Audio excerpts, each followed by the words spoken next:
Hi, this is Chinwendu here. So today I want to tell you about my awakening journey briefly. Maybe there is one person it can help or encourage or anything. So back then I was just like every other person. I was just a normal church girl.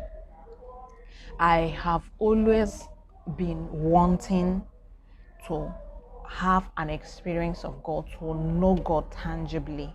I wasn't satisfied with what we were being told in church.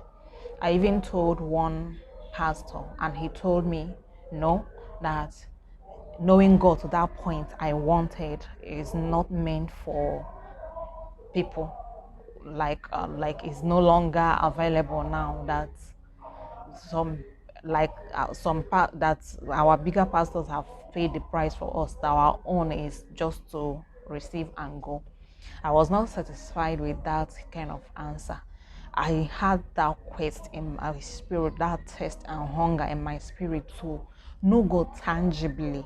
Like I want to know him the way I would sit with you and talk. I didn't want that he's in heaven and I'm here. I wanted, if God is my father, my creator, I really wanted that tangibility to I don't know how to put this. Like I wanted one-on-one relationship with God. And then I have always been praying, God, show me yourself, show me who you are, and all that kind of prayers. And but secondly, there is also one other thing that I have always desired. I have always wanted to be a very rich woman. There are two prayers I always make: show me your face, God, and I want to be rich, like very, very rich. So I didn't come from a rich home, so I saw how, because we didn't have a lot of money, how we were relegated to the background and all that. So I wanted to change all that. So I wanted to really make serious money. So those two were the thing I have always been going after. So I have, I would consider myself a very good Christian. I go to church. Not only do I go to church, I felt then that I also have a relationship with God as much as I did and all that. So I would consider myself a good person. But one day, something happened around October or November. I can't remember the month exactly now. 2018. I was in a trance around 5 p.m. in the evening, 5 a.m. in the morning, and I heard a voice say to me, "You are not cold, you are not hot. I will spare you out of my mouth." And I snapped out of that trance immediately, and I picked my Bible that was on the bed with me, and I opened. I know that portion in the Bible, I know where it is. Revelation chapter, I think 3 verse 14 or so. So I opened my Bible and I read it. I was surprised at that. I said, okay, me as I am now, I think I'm a good Christian. I do everything they say we should do. I go on evangelism. I do all those things. So as I am now, I'm not hot, I'm not cold. I was so surprised. So it's not one of those experiences I can just brush off like that and move on with my life. So I couldn't brush it off. I started talking to some Christian brothers and sisters that I know. Please see what happened to me. I don't know what to make out of it. I don't know what to do. I don't know what the next step to take to become hot, because it's obvious I'm not hot, I'm not cold now. The next thing is to become hot, because since I can become cold. So I did not know the steps to take and all that. So all the people I met gave me their perspective, but nothing they said, none of the things they said to me made serious sense to me. So I wanted to, I don't know exactly what I was looking for, but I knew that what they told me was not it. So I decided, okay, that it's time for me to pray. So I started that December, the Christmas of that year. I engaged in fasting and prayer. I started praying, God, what would you have me to? Seeing, and this is what I had. I don't know how to go about it. What would you have me to? So I prayed seriously throughout that season. I didn't still get any kind of headway, or like to get a direction on what to do or how to move on with my life, or how to go about the whole thing. But what happened, I came back to school because I was having my master's program that time. So it was in school that thing happened. The people I asked were my fellowship people in school. So I came back to school that January, and I was writing my project then, because we had finished with our coursework already. So I was just writing my project, and then it was time for me to do the analysis and all that. So I was looking for who to help me. Then one day I went to my neighbor's room. I met someone that I used to know, that was our pastor in our fellowship when I was under during my undergraduate studies in the same school. So I was surprised to see him there. We greeted, and somehow when we brought about that topic, he said that he knows the thing, that he can teach me so that I'll do it by myself. That was how he came to teach me. And then he now asked me, after school now, what would you like to do? I told him that I would like to go into personal growth and development and become a coach or something, but I also like to start with having a magazine that I can begin to talk about some of the things I know already. He said he knows who will help me with that. He gave me someone's number, and I called the person. Then I went to meet the person that is my current mentor now.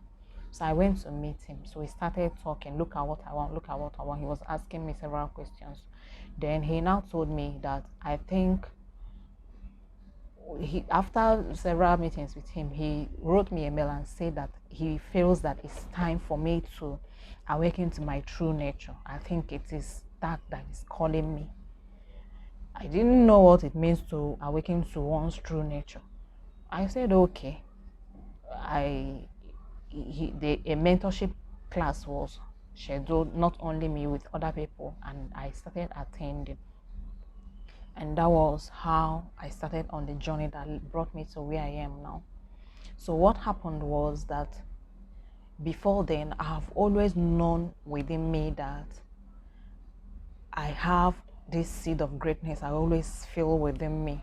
I have been that kind of person that they call weird. I have never really fit in very well. What I do is I just manage and I go along with everything I can. I know how to make myself be able to accommodate a particular situation at any given time. So I know how to change myself that way and all that. So, and then I started that journey. Like I said, that aside from knowing or feeling that seed of greatness within me, I have always also known that there was a piece of information I needed to know that I haven't known, that whenever I get to know it, it will shift my life from where it was then to where it ought to be.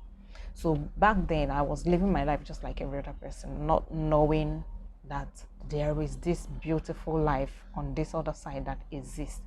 And I have always I didn't know anything about it. I did not know anything about living an authentic life. I did not know anything about wholeness, all these things I talk about now. I did not know anything about self-realization. I didn't know anything. I was just a simple Christian girl that reads the Bible and follows everything.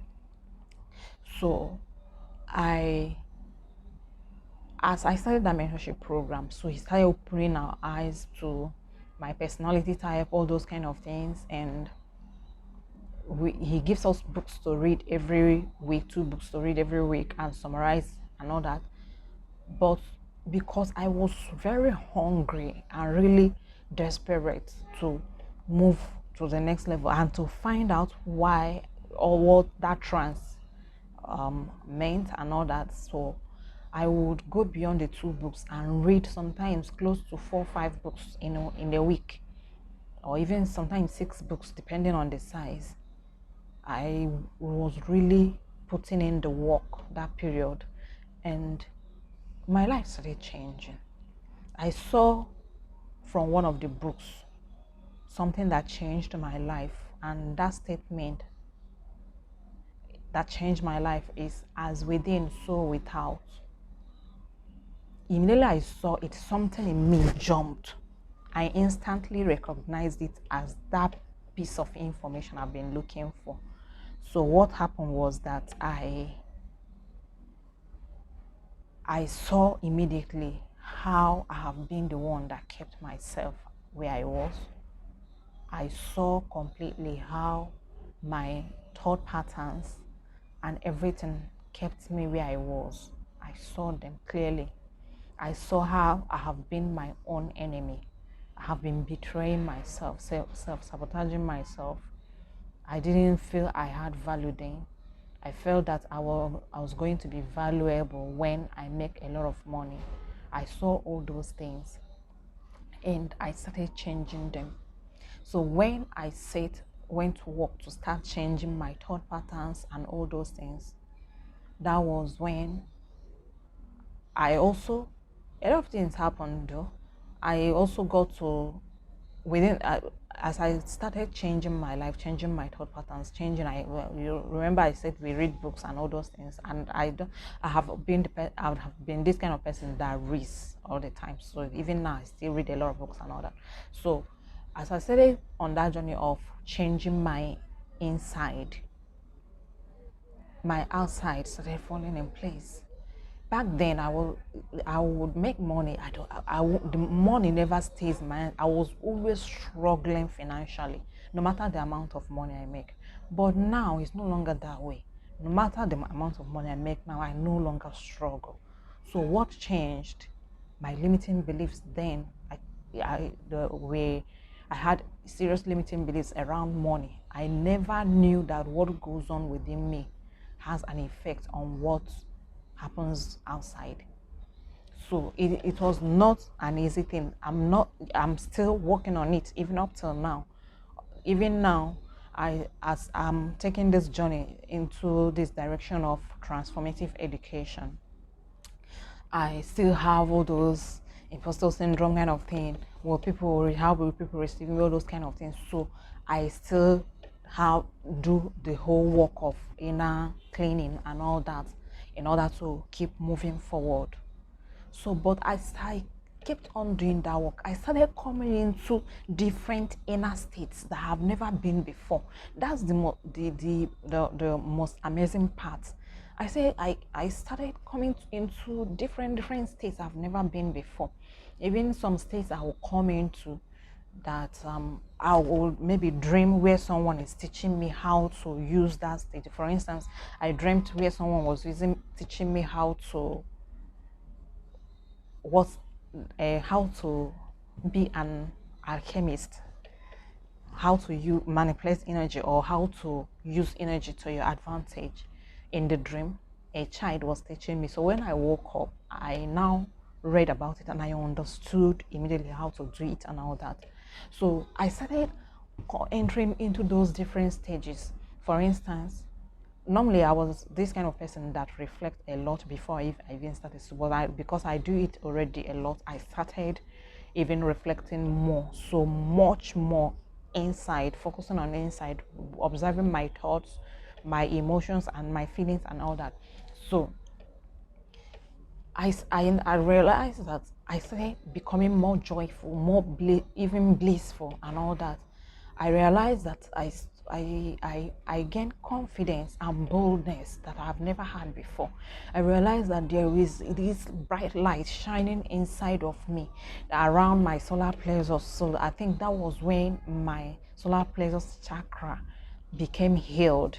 I became very bold. I have been this person that approaches life in a very naive and fearful way. So I became bold and I gained my self-confidence and my self-esteem and all that. I became poised, and when you see me, you see like my I became, well, how would I put it, self-assured. I carry myself with dignity and all that as an important person. They said you carry yourself as an important person. So that was when all those things started and all that. So I was able to accept myself completely, that I've never been able to do before. Not because I have become perfect or have changed or anything. I fell in love with myself, and I became whole. So this state, inner state, just was going from one state to another. But the most profound one was one day around 5 a.m. again. One time I was pondering seriously. I called my mentor and asked him, how is it that I am God and I am human being at the same time? Because he had given us a book that we read, The Power of I Am by David Allen. And he talks about the I am being God and all that. So I have not understood that God is within. I was still thinking God is outside and all that. That I didn't know that the essence of who I am is God. I So I was contemplating on that. I needed to understand that, but I don't know why I really needed. I was really desperate to understand that. And I prayed about it. I said, God, how is it that I'm you and I am human at the same time? Then around 5 a.m. the next day, it was in a trance again, and I heard a voice, and I felt this presence. I felt the heavy presence. I felt a presence. A bright light came into the room. A presence, glorious presence filled the room. I knew God came into the room, but I didn't see. But I knew, though I was half awake, half asleep, but I knew God came into the room. I have no way of proving it to you, so I cannot tell you that you should believe or not believe. But if you have ever experienced that kind of thing before, you will understand what I'm trying to say. So I heard a voice, and it said, "Yes, you are God," and the presence lifted from the room. That's not that's not the first visit of that sort I've had before that particular incident, or after those incidents. I still have all those kind of visits, that kind of regular visits, and heaven opening, and a kind of ladder coming into my room, and all those kind of visits and all that I may not talk about now. And from that instant, I heard that voice, "Yes, you are God." An understanding of what it means dawned on me. So I started experiencing my God side. I can't place in words what happened to me, but it was as if I and God exchanged place. My weak and beggarly self gave way to this powerful being. Like, I felt my inner self as a river, and God self as a river, and my inner self flowed into God. So we became one, not like overlapping. There was no boundary between me and God, and that was how I was feeling. So the best word to describe it is what Jesus said: I and my Father are one. So that period was characterized with bliss and all that. So whatever, I have never experienced those things before. I don't even know what they were. So those people that were having that mentorship program with, I felt that they were also experiencing those things, but I never asked them though. So, but I will always tell my mentor, see what I'm experiencing. He would say, document it.